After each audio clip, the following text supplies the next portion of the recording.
Well, it wasn't exactly what the Rockwall Yellowjackets had in mind heading into their bye week, but they fall 36-29 to the Longview Lobos. They are now 1-2 in district play. Hey everybody, Chris Curtis here for the Rockwall Sportscenter Yellowjacket update. And it's a bye week, which means Billy has already taken off to Cabo, essentially. So I'm bringing in QB2 over here. But, of course, it works for the Cowboys, so it's going to work for us. But I'm honored to have David Sweet here joining me for the Rockwall Yellowjacket update. So, David, happy for you to be here. Well, thank you very much. The honor's all mine, let me tell you that. And, of course, we know how that's played out for the Cowboys so far.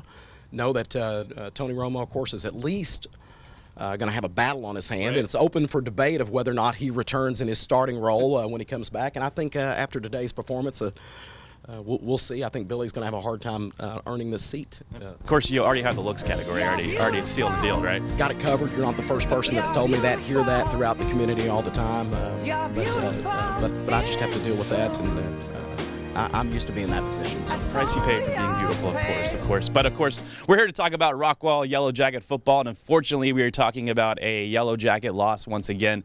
The Yellowjackets fall to Longview 36-29 on Friday. Let's take a look at the good first. It's obviously tough to swallow a district loss because those definitely count a lot against you. But let's look at the good. We saw Allison Strange take over for A.J. Blacknall. He was out with an injury. Man, what a fabulous game for him. Sam Crawford, as usual. And that offense brought to the table what they were expecting, and Longview might have overlooked that just a tad when they came in and saw that Rockwall had only won one game all year. But what did you see on Friday? Obviously, you were there. What went right for the Yellowjackets on Friday? First of all, we'll start off there, as you mentioned, the great game that Strange had. 152 yards rushing and 4 touchdowns scored. He did just an outstanding job of stepping in. Injuries are part of the game. There's no question about that. You see it week in and week out. North Mesquite obviously had their quarterback back, and you saw what kind of an impact that had in the Heath game. You just kind of deal with and play through those injuries. Fortunately for the Yellowjackets, the rushing game did not struggle, and Strange stepped up and had an outstanding game. And let's talk about the defense. Obviously, a lot of question marks running into that defense, essentially running into their third district ball game. The defense did rise to the occasion. They made some crucial stops at crucial times, including a goal line stance that really turned the game in Rockwall's favor, and they had a chance to win this sucker in the very end. But let's talk about that defense. It seems to kind of get better week by week. Yeah, absolutely. Again, first of all, we'll talk a little bit as far as the negative is concerned. Obviously the Rockwall defense struggled against the run against the Hawks.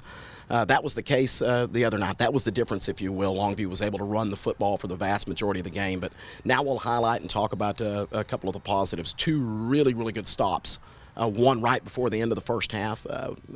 Longview had driven the length of the field, was in a position to go up and take a 7-point lead into the half. Rockwall's defense, and before I go there, obviously the Lobos, if they were able to score, they get the first possession of the second half, so that really stood out. Rockwall's defense stood up, was able to keep Longview out of the end zone and be able to hold that 21-21 tie. And as those teams went off the field, you can see that the Yellowjackets enjoyed that, and it was obvious that momentum was on their side. Another big stop later in the third quarter, where Rockwall was able to keep Longview out of the end zone. Unfortunately, that one ended. The next play after that was a safety, which played out, but played out and had a pretty big impact as far as the rest of that game is concerned. But there's definitely positives that stand out on the defensive side of the field. Battled a couple of injuries there. We talked about the injury on offense. They had a couple of players out on defense also, but there's definitely positives here. And one of the most important messages that I can send out to anyone is don't give up on this team. We talk about a 1-5 overall record. We've heard it throughout the year. We said it last year that non-district, the record doesn't have anything to do with as far as postseason is concerned, or has anything to do with your goals. It's all about district. And yes, Rockwall's 1-2, but 2 of those losses against a very good Heath Hawk squad, and then of course the Lobos here, who control their own destiny, have a very good chance if things play out well for Longview that they'll win district.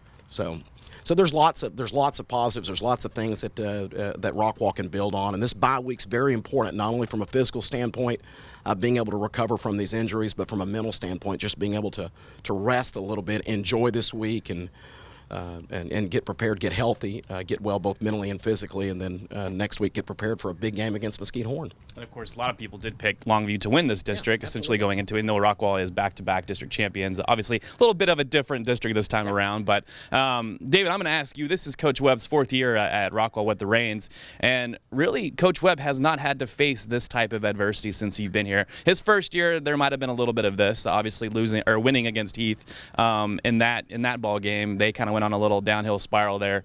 Were able to sneak into playoffs and win their first ever playoff game in many years. But now we got kind of a different thing. You know, we've had years of undefeated district. We've had 2 years where we haven't lost in district essentially. So now this team has lost 2 of its 3 district ball games. So what is the mindset and the mood of this team now moving forward? As this is, you know, for the seniors, this is brand new for them. So how do you take what's happened now and move on with, you know, tons of adversity going on right now? Perfect. You play off every bit of that. You know, there's no one that I would not rather have at the helm or leading a football team than Rodney Webb. You build on every bit of that. The kids have a lot of confidence in Coach Webb. They know that he's going to have a really, really good game plan for the back half of this season. These kids, you think about juniors and seniors that are on campus right now. They don't know about all that other stuff. All they know about is winning. So, you know, senior leadership, again, including not just seniors, but as far as upperclassmen are concerned, these guys know what it's like to win. They know what it's like to have success, and I promise you that this is eating those guys alive. And so I think that they'll build upon that success. Remember what that tastes like, and I look forward to seeing what the Yellowjackets are able to accomplish over the next 4 weeks. Absolutely, and Coach Webb has to be hitting those books, hitting the tapes right now during this bye week. Let's see what he has to say about his team's 36-29 loss to Longview this past Friday night. Well, it was a great game, and you know, it was back and forth the whole way. We got off schedule a little bit. We got a safety in the third quarter, and then they scored on the ensuing kick. So.